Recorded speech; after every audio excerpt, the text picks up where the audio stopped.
parler d'un respect des électeurs, mais lors des dernières élections, c'est le nouveau Front populaire qui est arrivé en tête, sans majorité bien évidemment. Ne pensez-vous pas alors qu'il faut nommer un Premier ministre de gauche tel que Lucie Castet qui a été écarté par Emmanuel Macron ou bien encore Bernard Cazeneuve qui était Premier ministre sous François Hollande?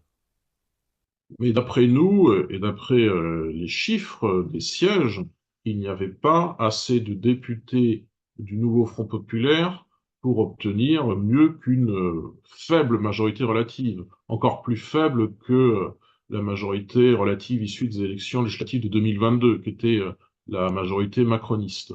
Là, on est à peu près à 200 députés du nouveau Front populaire. Il n'y avait donc pas lieu de mettre en place un gouvernement de gauche qui aurait été immédiatement censuré, bien sûr,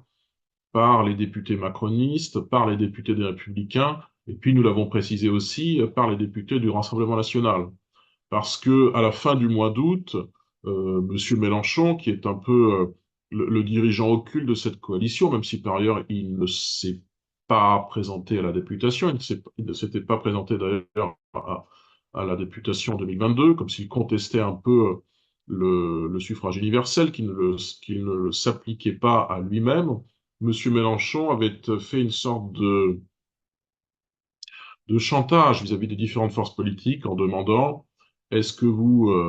accepteriez un gouvernement issu du NFP sans la présence de députés de la France insoumise?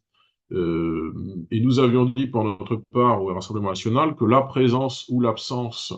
de députés LFI nous indifférait parce que fondamentalement,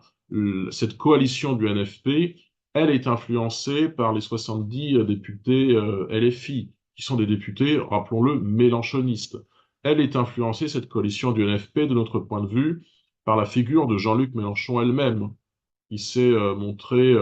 ces dernières années particulièrement anti-républicain.